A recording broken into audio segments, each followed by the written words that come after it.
শুভেচ্ছা জনাইছো আজি বৰাগাঁৱলৈ খুব খুব ধন্যবাদ থাকিলে এনেকুৱা এটা সুযোগ যে আজি পাম বুলি সপোনতে পাইছিলে দিঠকতে পাইছো ক'ব না কিন্তু ইয়াতহে গম পাইছো ডাইৰেক্ট পাইছো বুলি ডাইৰেক্ট পাইছে ভাল লাগিছে ইয়াত পিঠা পোনা গাব ছোৱালী মোবাইল চব আছে এনেকুৱা এটা সুযোগ আজিকালি মানুহৰ দেহাত নাপাবও পাৰে এই বৰাগাঁৱৰ সুযোগ আজিয়ে নহয় থাকিব লাগিব আজি কিমান বছৰ পাতিছে বুলি গম পোৱা গৈছে তামুলী নহয় মামুলী আৰু মোৰ মাইকী নাম হৈছে খেলি মেলি আজি মোক ভাল লাগিছে বৰাগাঁৱত একেবাৰে খান পৃথিৱীৰ মিলন কাহিনী এয়া আমাৰ সমাজ সদায় থাকিব লাগিব আৰু এই বৰাগাঁৱৰ স্বীকৃতি লগত আমাৰ অনুপম চক্ৰৱৰ্তী দা আছে তেখেতো ৰাইজক বহুত আনন্দ দিছে বহুত দূৰৰ পৰা আহি প্ৰেমিকালৈ ফোন এটা কৰিব লাগে হেল্ল'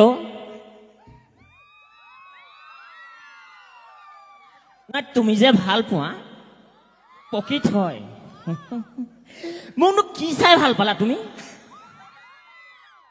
এল্টো গাড়ী ললো পুখুৰীত পেলাই দিলো তুমি মিছ কল দিছিলা মই ডাইৰেক্ট মোবাইলটো গছত মাৰিলো আৰু তোমাৰ দেউতা অইলত কৰে মোক ঠাট্টা মাৰিবলৈ মনা কৰা মাথো মৰম মই পইচা কিনিব নোৱাৰো মাথো মই তোমাক কিনিব পাৰিম চেনেহে আৰু হাঁহিয়েহে স্কুল ড্ৰাইভাৰ বটালি মিডিয়াম চাইজৰ ছোৱালী আৰু তোৰ বাপেৰৰ কথা 2 মিনিট বিশ্বাস কৰিব নেকি সুস্মিতা আছে গলো নাবাই ভাল সুস্মিতা তোৰ বাপেৰৰ কথা শুনাতকে নুশুনাই ভাল 31 বছৰ 35 চিঠি লিখা নাই মোৰ প্ৰেক্টিচ হোটেল আছে যিমান গম তোলে মোৰ টেটু গুলিকে মৰম যি লাগে তাকে দিব শুনাই ৰবা দিম কিন্তু তোক জানি নাবা তহঁতৰ যিটো লোৱা আঙঠি পিন্ধা তাক কুদলি মুখতে কাটিম নমস্কাৰ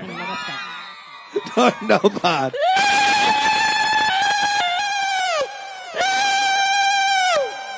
ৰাম কৃষ্ণ ইমান ভাল লাগিছে ৰাম কৃষ্ণ বহুত মানুহ সজি আহিছে হৰি মোৰ কইনা বাবে অযোধ্যা দৰা 1 2 কৈ লেখিলো বহুত জেগা গৈছিলো প্ৰেম পৰা মোবাইল পৰা অসমতহে বুজিলো অসম বাণী টুটিলে দৰা ছোৱালী মিলিলে কইনাই কালি মেছেজ দি চিলিপ মাৰি পৰিলে ৰাজা কি লাগে কওক আপোনালোকক কবিতা লাগে নেকি নালাগে কবিতা বহুত হৈছে আশীৰ্বাদ লাগিব নেকি আশীৰ্বাদ লাগে ডাইৰেক্ট আশীৰ্বাদ জয় ৰাম বোলা জয় হৰে বোলা বৰাগাঁও জয় হওক আৰু সকলো ৰাইজ কুশলে থাকক ভাল বোলে নমো ৰাজ্য নমো সেৱা প্ৰতি বছৰে পাতি চাগে খেলপথাৰত মেজি আগমন দশমন ভোগালী সেৱা আলু কচুৱাই বাঢ়ি সকলোৱে এসাঁজ খাবা কেতিয়াও ঘৈণীয়েকৰ ঘৈণীয়া বেয়াকে দন নালাগিবা নীতি নিয়মে কৰ্ম কৰিবা তেজবল শক্তি কৰিবা গাহৰিটো কোঠাখনে মাৰি দিবা শ্ৰৱণ কীৰ্তনে নিৰ্মল কৰিলে সমস্ত কৰিলা গাখীৰ ওলমি আছে গাহৰি কাক স্থান দিলা শ্ৰৱণ কীৰ্তন শৰণ ভোজন সকলো বস্তু হ'ল আজিকালি ভাগত চাগত পাতিবলৈও বৰ দিগদাৰ হ'ল যেনি তেনি কথা মানে খেলি মেলি হ'ল অসমৰ ৰাজনীতিক কূটনীতিক গোটেইখন হৈ গ'ল ক'লে যাওঁ কি কওঁতে হাঁহখিনি মনৰ খেলি মেলি লাগে ঘৰ মেলে পাত খোৱাবিলাক গ'লে ভকতে সিজনক ভকতক থকা মোজাহে কয় নমস্কাৰ বঢ়িয়া হৰে তামুলী কাইপা 2টা শব্দ মুখ্যমন্ত্ৰী হিমন্ত বিশ্ব শৰ্মা 3 লাইন হিমন্ত শৰ্মাই খুব ভাল কামে কিছুমান কৰি আছে কিছুমান সুবিধাৰো দি আছে খালি অৰুণোদয়ৰ কাৰণে মাইকীবোৰ পিছল খাই কেলে পৰিছে আৰু 10,000 টকা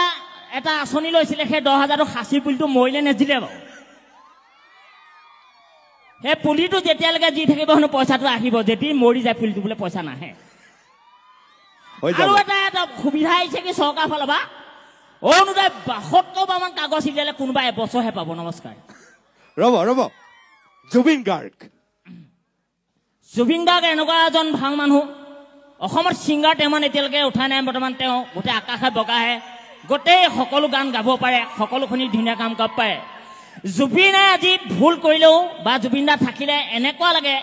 মাক বাপেক ল'ৰা ছোৱালী বাইক লৈ লাগিলে এক্সিডেণ্টে হওক পুলিচে মাৰি দিয়ক, কিন্তু জুবিন দাৰ কথা শুনি সকলো ৰাইজ থাকিব পাৰে। মন্ত্ৰী য'ত